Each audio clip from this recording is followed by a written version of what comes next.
여러분, 오늘은 이단 경계 주일입니다. 이단을 경계하자라는 얘기를 하면 조금 어감이 조금 무섭기도 합니다만, 이단을 경계해야 한다는 말은 이단에 속한 사람들을 미워합시다 그런 뜻은 아닙니다. 내 옆집에 이단이 살고 있는데 지나가다가 마주치지도 않도록 조심해야지, 그런 차원이 아니고요. 자세한 이제 설명 뒤에서 또 하겠지만, 이단이라고 하는 단어의 뜻은 끝이 다른 거잖아요. 끝이 다르다는 건데 어떤 측면에서 끝이 다른 겁니까? 교리적인 부분을 얘기하는 겁니다. 교리. 그래서 이제 교리적인 측면에서 볼 때 이제 신앙이 하나님을 어쨌든 믿는 것이니까 많은 부분에 있어서 비슷한데 중요한 핵심적인 내용들이 다른 것. 그래서 이제 이단으로 분류를 하는 겁니다. 그 이단도 이제 여러 부류가 있습니다. 정말 이제 기성교회와 너무 정통교회 비슷한데 정말 이제 교리적인 차이가 일부 있는 곳들이 있기도 하고요. 정말 거의 99% 비슷한데 구원론에 있어서 잘못된 곳 있는 곳도 있는가 하면, 어떤 이단들은 아주 작정하고 잘못된 교리를 만들어서 거의 사기꾼 집단에 가까운 이단들도 있습니다. 어쨌든 성경에서는 이런 이단들을 조심하라고 여러 차례 경고를 하고 있습니다. 이단을 조심해야 되는 이유는 이제 그 진리를 잘못 받아들이게 되면 나의 영혼에 큰 지장을 초래하기 때문입니다. 그래서 여러분, 우리가 이단을 조심합시다라고 하는 얘기는 이단에 속한 사람을 마주치지도 말고 이렇게 피해 다니자 그런 차원이 아니고요. 그런 차원이 아니라 이단의 교리를 잘 분별해서 우리의 영혼이 잘못된 교리에 빠지지 않도록 조심하자, 그런 이야기입니다. 그러면 여러분, 이제 그런 누군가가 어떤 집단이 이단인지 아닌지는 여러분 누가 판단하는지 혹시 알고 계십니까? 어디가 이단이다 아니다 누가 판별을 할까요? 1번 목사, 2번 교수, 3번 총회. 어떻게 하셨습니까?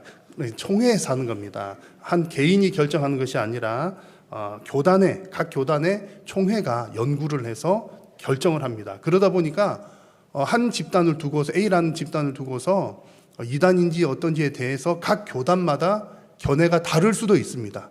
예를 들어서 이제 A라고 하는 집단에 대해서 어떤 교단은 이단이다 이렇게 확정 짓는가 하면, 또 어떤 교단은 이단성이 있다, 확실한 이단은 아니지만 이단에 가깝다 이렇게 결정 짓기도 하고, 이단까지는 아니지만 이게 가르치는 내용이 건강하지 못하니까 그곳에 참여하지 마시오, 교류하지 마시오, 이 정도로 결정을 하기도 합니다. 한 예를 들면요, 최근 한 1, 2년 상간 아주 이게 한국 교회 중에서 아주 핫한 교회가 있어요.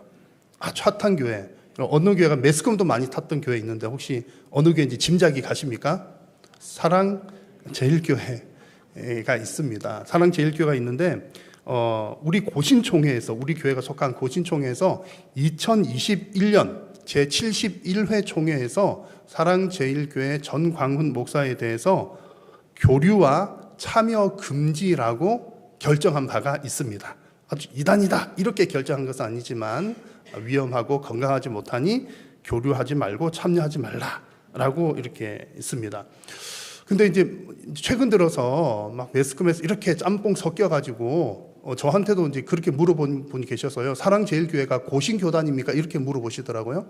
그렇게 한 이유가 어떤 일로 이제 매스컴 타면서 한 지방의 고신교회와 함께 이제 매스컴에 몇 번 이렇게 나온 때가 있었습니다. 하필이면 그때 뉴스에서 고신교회 아무개와 또 사랑제일교회 섞어서 이렇게 말을 하다 보니까 사람들이 사랑제일교회가 고신인가 보다 이렇게 생각을 한 분들도 계시고요. 그리고 누가 이제 저한테 간접적으로 얘기하시기로는 그럼 고신은 이단입니까? 이렇게 또 물은 분이 계셨어요. 그래서 이제 여러분, 이건 참고로 알고 계실 것은 우리 고신총회에서는 사랑제일교회 정광훈 목사에 대해서 참여와 교류 금지라고 결정한 바가 있다. 이런 참고를 하시면 좋겠습니다. 우리 교회 가까운 곳에 있는 녹산교회 같은 경우는요, 2007년에 합신총회에서, 합신은 우리 고신과 사촌쯤 되는 아주 보수적인 교단입니다. 합신총회에서 시한부 종말론, 그리고 녹산교회에만 구원이 있다는 등의 주장을 근거로 해서 역시 교류와 참여 금지 라고 결정한 바가 있습니다.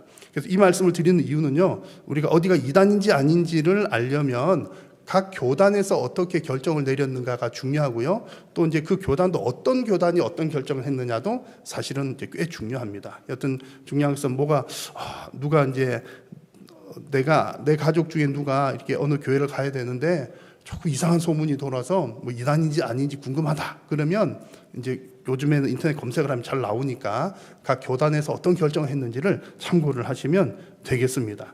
이렇게 이제 요만큼 말씀을 드린 것은요, 우리가 오늘 이단 경계의 주일 지나면서 기본적으로 좀 아셨으면 좋겠다 싶은 것을 미리 말씀을 드렸습니다. 그리고 오늘 함께 나눌 말씀은 이단에 대한 좀 포괄적인 내용을 함께 전하려고 합니다. 1년에 한두 차례 정도 이단에 관한 말씀을 전하는데, 제가 최근 몇 년 동안 어떤 말씀을 전했나 제가 설교했던 리스트를 쭉 보니까 주로 이제 어떤 구체적인 이단의 그 잘못된 교리에 관한 부분들을 좀 몇 년 동안 다루었더라고요.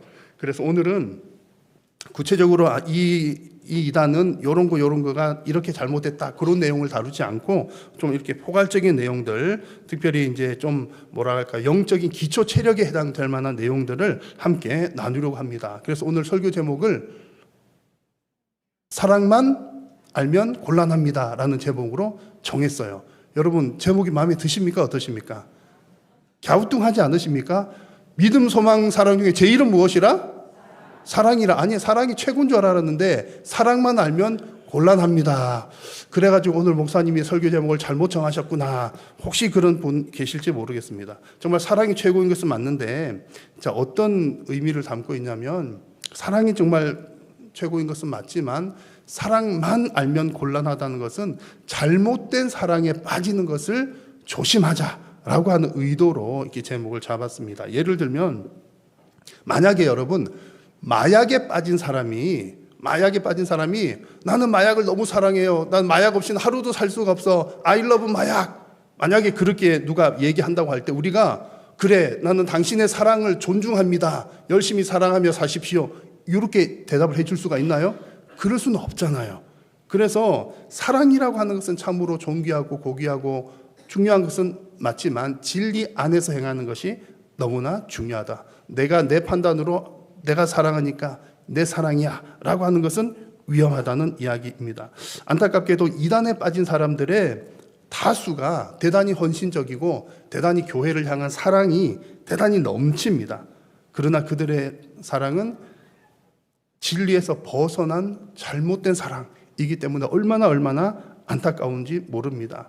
그래서 우리의 영혼이 달린 문제이기 때문에 우리는 이단을 조심해야 되는 겁니다.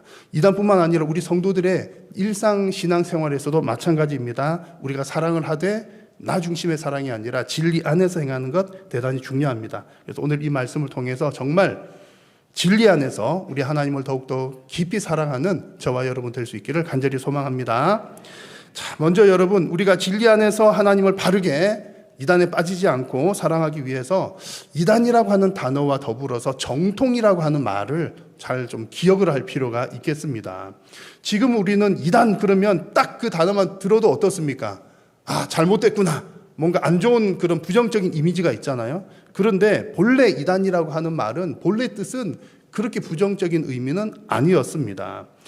이 이단이라고 하는 말의 어원이 되는 헬라어가 하이레시스라고 하는 말인데, 이 말의 뜻은 본래는 어떤 철학의 분파, 어디에 해당되는 신념 등을 일컬을 때 이단이라고 하는 하이레시스라고 하는 말을 사용을 했습니다. 근데 이제 초대 교회 시절에 복음이 한참 왕성하게 일어날 때에 이 이단이라고 하는 말을 올바른 믿음에서 벗어난 분파라고 하는 의미로 이단을 사용하기 시작했습니다.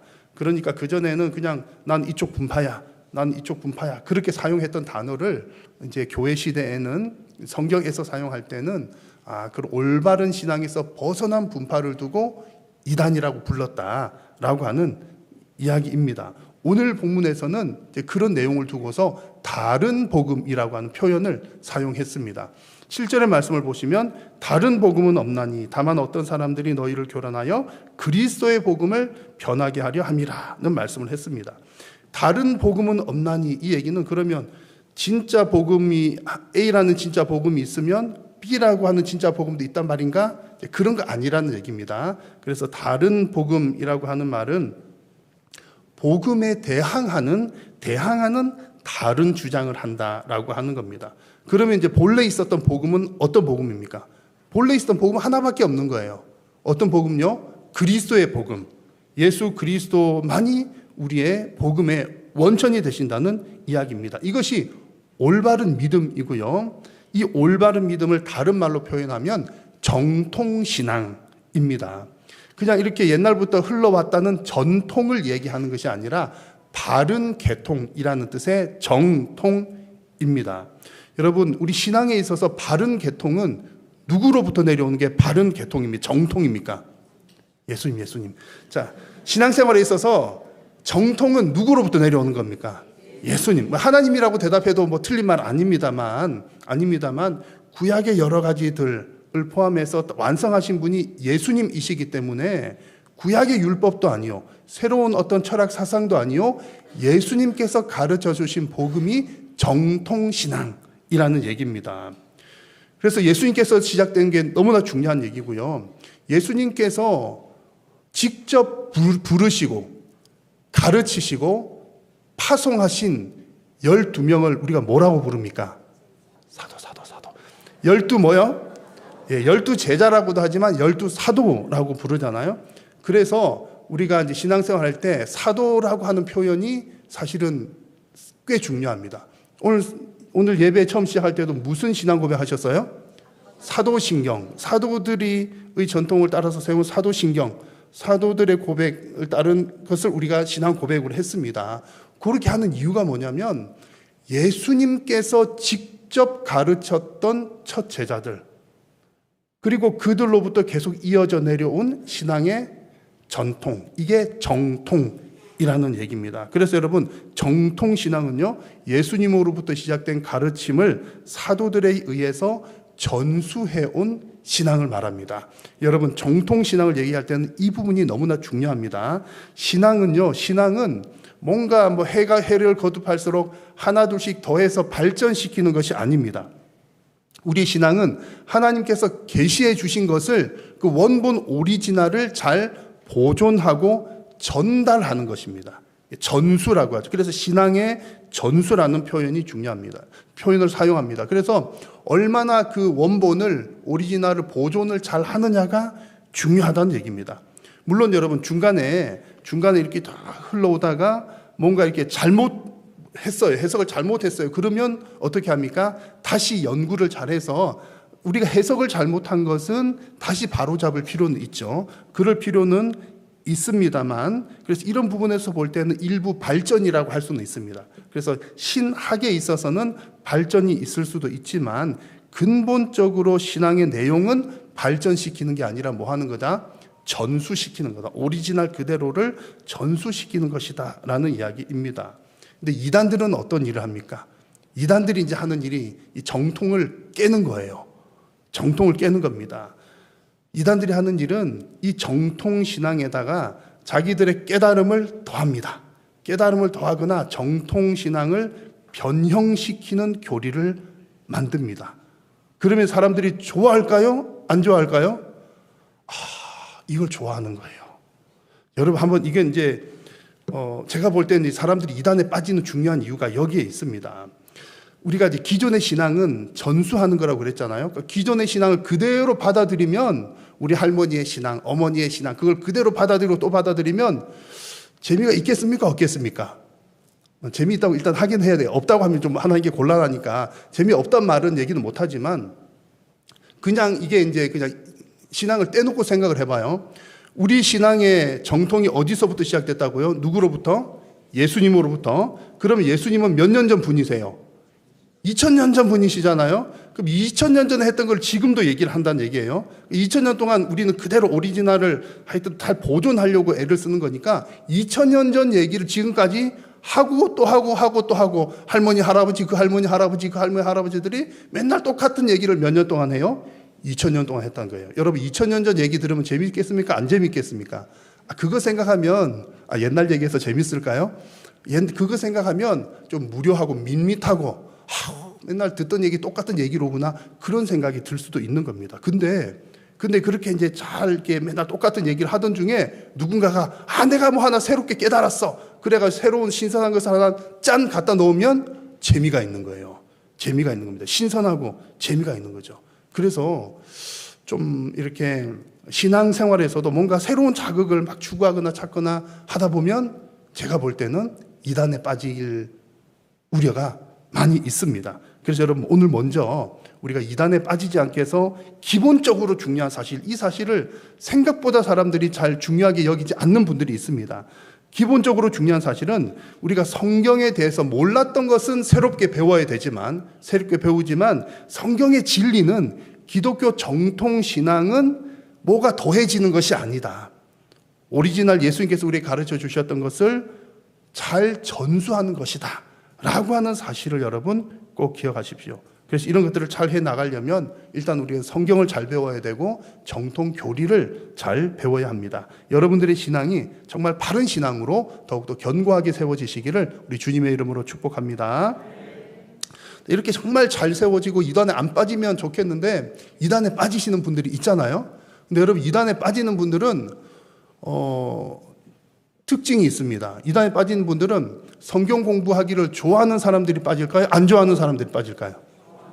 잘 아시죠? 좋아하는 사람들이 빠지는 거예요. 오늘 이제 강사님이 얘기를 다 그때 와서 했습니다. 성경 공부하는 거 좋아하는 사람이 잘 빠진대요. 아예 성경 공부에 관심이 없는 사람들은 이단들이 잘 이렇게 접근도 좀 이렇게 좀 1순위는 아니랍니다. 마음이 놓이신 분들 계신가요? 하여튼 그렇답니다. 그래서 이제 그 제일 1번 타겟은 성경을 배우고 싶은 마음은 있는데 성경을 또 너무 잘 알면 넘어와요? 안 넘어와요? 안 넘어오잖아요. 그러니까는 엄청 잘 알지는 않고 어중간하게 아는데 좀 배우고 싶은 사람들, 포교 1순위라고 합니다. 제가 이제 어느 설교 때 한 몇 차례 말씀을 또 아마 이단 설교하면서 했을 거예요. 들었던 분들 또 들으셔서 좀 그러실지 모르지만 몇 번 들은 적이 있습니다만 저도 이제 대학 시절에 이단에 가서 공부를 했었어요. 우리 목사님 이단이다 그러시면 안 되고요. 대학교 1학년 때 JMS에 가가지고 이제 몇 번, 서너 번 아니면 한 너댓 번 정도 이제 그 공부를 했던 것 같아요. JMS 아시죠?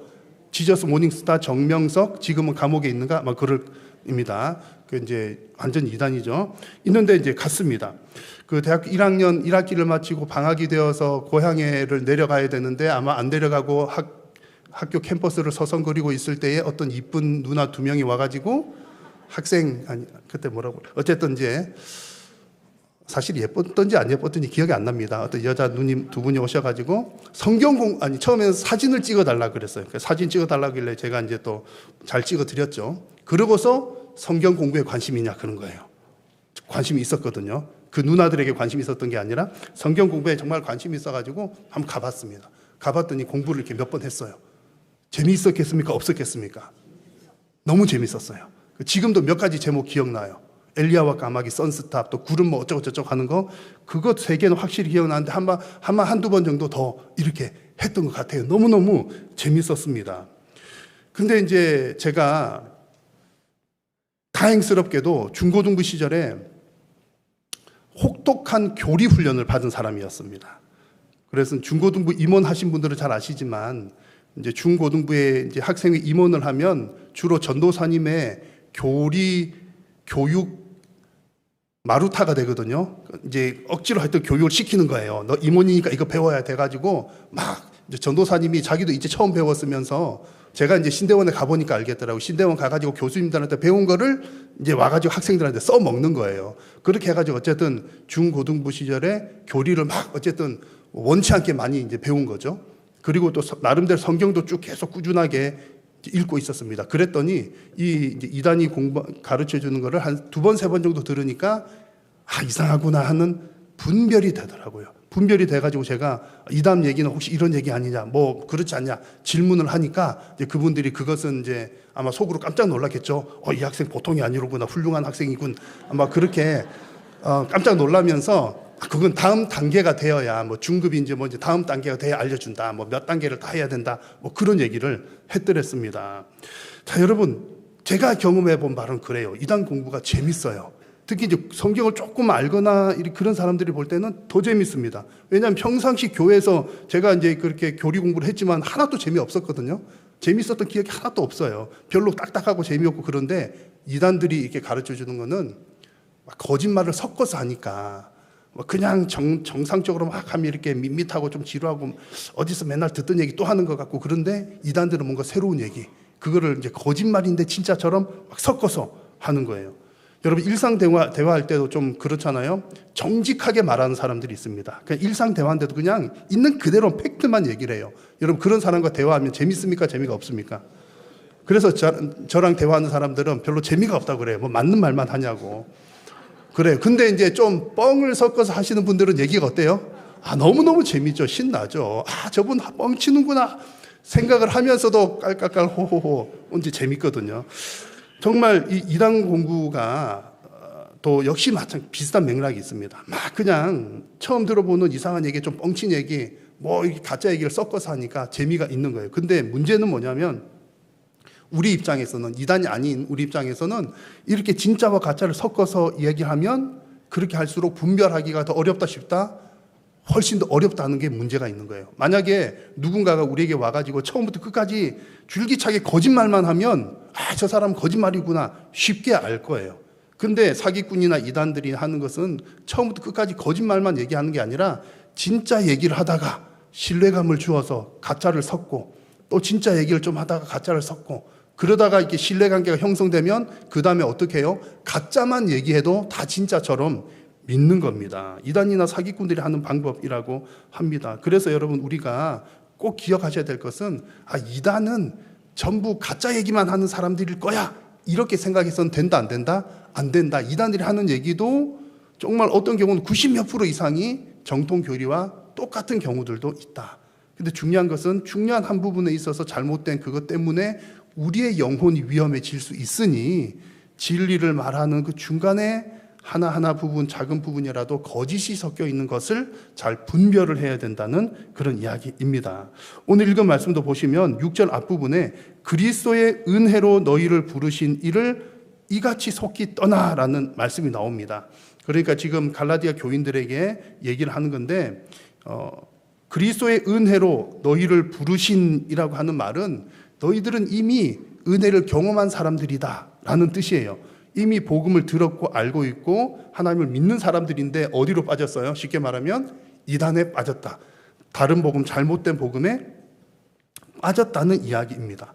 만약에 이단들이 그냥 처음부터 거짓말만 쭉 했으면 쉽게 안 빠졌을 테지만 거짓과 진실을 섞어서 하니까, 교묘하게 섞어서 다른 이야기를 하니까 쏙 빠져버리고 마는 겁니다. 특히나 너희 교회에서는 이거 안 가르쳐 주지, 그런 얘기를 하면서 와서 들어봐. 너희 교회는 없는 얘기야. 그러면 재밌게 솔깃하게 듣다가 쏙 빠져버리게 되는 겁니다. 7절에 나오는 표현을대로 하자면 이게 이제 성도들의 마음을, 신앙을 교란시키는 작업입니다. 7절 말씀에 다른 복음은 없나니 다만 어떤 사람들이 너희를 뭐하여? 교란하여 그리스도의 복음을 변하게 하려 함이라. 이 교란한다는 말은 이리저리 막 흔들어 가지고 중심을 잃게 만든다는 거예요. 중심을 잃게 만든다는 건 뭡니까? 넘어뜨리는 거죠. 우리 신앙이 넘어지는 겁니다. 여러분 상대방을 넘어뜨리기 위해서는 밀기만 해도 안 되고요, 당기기만 해도 안 되잖아요. 계속 밀면 어떻게 해요? 뻗팅기니까. 당기면 또 안 당겨져 오려고 뻗팅기니까. 그렇게 해가지고 넘어뜨리기가 어렵습니다. 근데 밀었다 당겼다 밀었다 당겼다, 전문용어로 뭐라고 그러죠? 밀당. 그렇게 하면 넘어뜨리기가 쉽다는 그런 얘기입니다. 이단들이 사용하는 방법이 그렇다는 거죠. 진리와 거짓을 섞어서 진짜 얘기했다 가짜 얘기했다 이렇게 하면서 성도를 교란시켜서 넘어뜨린다는 겁니다. 그러므로 여러분 우리 성도가 이런 거짓 가르침에 교란당하지 않기 위해서는 정통신앙을, 오리지널을 아는 것이 정말 중요합니다. 그래서 여러분 정통신앙을 잘 알려면 반드시 여러분 성경을 통독하자. 뭐 하자고요? 성경을 통독하자. 그리고 교회에서 가르치는 딱딱한 교리 공부도 배우자. 우리 한일교회는 교리 공부를 언제 배워요? 수요 기도의 시간에 배웁니다. 퇴근 시간과 시간이 잘 안 맞으시면 유튜브에 다 나옵니다. 지금은 우리가 이제 총회에서 나온 교리 대학을 3년 과정짜리인데 매주 이렇게 하고 있고요. 그 전에 건 보시면 뭐 이것저것 우리 대단히 많이 했어요. 뭐 신앙 고백서를 하기도 했고 기독교 강요를 하기도 했고. 그 성도님들이 좋아했겠습니까? 엄청 좋아하셨죠. 근데 이제 사실은 마음으로는 별로 안 좋으신데 힘들어 하셨어요. 다 알아요. 저 다 아는데 그래도 이제 이렇게 하고 좀 하는 이유는 이게 우리에게 튼튼한 뼈대가 된다. 사골 같은 거다. 그래서 그렇습니다. 여러분 반드시 성경 통독하시고 또 교리들도 잘 배우셔서 여러분들의 영혼을 튼튼하게 건강하게 지켜나가시기를 주님의 이름으로 축복합니다. 제가 이제 간접적으로 알고 있는 이단에 빠진 분들이 몇 사람들이 있습니다. 이제 아주 오래 전부터 아는 분들도 계시고요. 또 이제 직접 알거나 조금 한 다리 건너 알거나 그런 분들이 있는데 제가 알고 있는 이단에 빠진 분들 중에서 대부분은요, 더 많은 숫자는 대단히 헌신적이고 대단히 사랑이 많으십니다. 사람도 너무 좋아요. 너무 좋고 헌신적이고 교회를 사랑하고 열정적으로 하는 분들이 많습니다. 교회를 사랑하는 걸로 따지자면 목사인 저보다도 더 훌륭하다 싶은 생각이 들 정도입니다. 그러나 여러분, 우리가 구원받는 것은 열심히 한다고 구원받는 것 아닌 거 잘 아시잖아요. 아무리 열심히 봉사를 하더라도 잘못된 교리에 빠져서 잘못된 방법대로 잘못된 사랑을 하게 되면 곤란하다는 얘기입니다. 오늘 성경에 나오는 표현을 보자면 그 결과가 저주이기 때문입니다. 여러분 8절의 말씀을 같이 한번 읽겠습니다. 그러나 우리나 혹은 하늘로부터 온 천사라도 우리가 너희에게 전한 복음 외에 다른 복음을 전하면 저주를 받을지어다. 아멘. 저주받는 얘기가 두 번이나 나와요. 저주를 받는다는 것은 어느 나쁜 짓 해서 에이 나쁜 사람 저주받아, 이렇게 저주를 받아라, 이런 의미보다는요, 그리스도에게 분리되는 걸 말합니다. 예수님으로부터 분리되는 것. 이게 무서운 얘기거든요. 그리스도에게로부터 분리된다는 것은 생명줄이 끊어진다는 얘기예요. 멸망으로 들어간다는 얘기인 거죠. 쉽게 말하면 그냥 구원에서 떨어져 나갔다, 구원받지 못한다, 이런 얘기인데, 여튼 다른 복음을 전하면 저주를 받을지어다, 이 말은 그리스도에게로부터 분리가 된 상태를 이야기를 하는 겁니다. 예수님께서 우리 죄를 위해서 죽으셨고 또 예수님을 믿는 것만이 우리가 생명, 영생을 얻는 유일한 길인데, 그 예수 그리스도가 아닌 다른 방법을 찾는다면 당연히 그곳에는 생명이 없는 것이 당연한 이야기입니다. 그러니 저주를 받는 입장이 되는 것이죠. 오늘 이 갈라디아서에서 말하는 다른 복음, 그 예수님 외에 다른 방법들은 주로 어떤 것들이냐면 구약의 율법으로 다시 돌아가는 것. 율법을 열심히 지키자, 그러면 하나님 나를 구원해 주실 거야. 여러분 맞는 얘기입니까? 틀린 얘기입니까? 틀린 얘기거든요. 그리고 이제 또 갈라디아 교인 중에서는 할례를 받아야 돼. 할례를 받아야 우리가 구원받을 수 있어. 맞습니까? 틀립니까? 틀렸다는 얘기예요. 예수님께서 또 사도들을 통해서 다 이렇게 복음을 전하고 그것 아니다, 오직 예수 그리스도를 통해서 십자가를 통해서만 구원받을 수 있어, 다 했는데도 뭔가 밋밋하거나 뭔가 정말 그렇게 쉽게 할 수 있다고 뭔가 여러 가지 마음이 복잡했겠죠. 그러니까는 율법을 지키자, 할례를 받자, 이런 얘기들이, 잘못된 얘기들이 나왔다는 겁니다. 지금도 여러분, 지금도 이단들에서는 예수님 외에 다른 구원자를 이야기하거나 예수님을 믿는 것 외의 다른 방법들을 다 이야기를 합니다. 예를 들어 신천지의 경우는 누구를 믿어야 구원받는다 얘기해요? 이만희를 믿어야 구원받는다. 왜냐하면 이만희는 보혜사 성령이기 때문에. 제 얘기 아니고 이제 그 주장이 그렇습니다. 그리고 이제 신천지에서 하는 얘기는 계시록의 예언과 성취를 알아야 구원받는다. 비유를 풀어내야지 된다. 그래서 비유풀이 공부 같은 거 막 시키잖아요. 그리고 신천지 12지파에 소속이 되어야, 거기에 이름이 올라가야 구원받는다. 이런 주장들을 합니다. 안상홍 하나님의 교회 같은 경우는요, 안상홍 하나님 아버지를 믿어야 되고, 그리고 장길자 하나님 누구를 믿어요? 어머니를 믿어야 된다. 그 얘기하면서 또 특이점 하나, 뭐 여러 가지들 있지만 하나님의 교회의 특이점은 유월절을 지켜야 구원을 받는다, 그런 얘기합니다. 그러면서 이제 우리 기성교회에게 막 전도할 때는 너희 교회 유월절 지키냐 안 지키냐? 이거 몰랐지?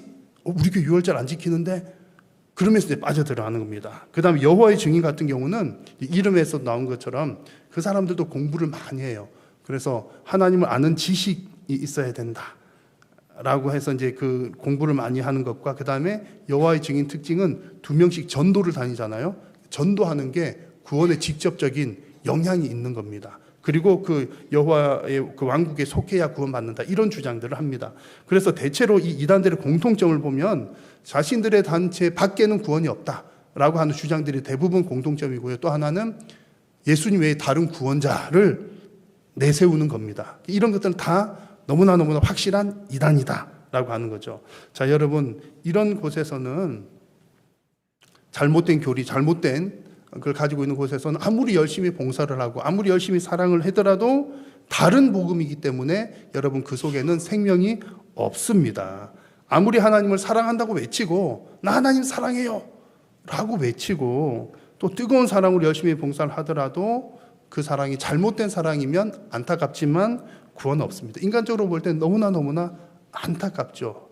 오직 구원은 예수 그리스도에게만 있기 때문에 우리는 반드시 진리 위에 행해야 하는 줄로 믿습니다. 여러분, 우리가 신앙생활을 할 때도 역시 마찬가지로 내가 그냥 하나님 사랑하면 됐지, 하나님 다 아실 거야. 물론 사랑이 중요하고 다 아시지만 하나님을 바르게 아는 것, 진리를 바르게 아는 것 너무나 중요합니다. 그래서 그 믿음을 날마다 점검해야 되고, 그렇게 해야 우리가 끝까지 하나님을 사랑할 수가 있고 또 마지막 날 하나님 앞에 서는 날에 생명의 면류관 받을 줄로 믿습니다.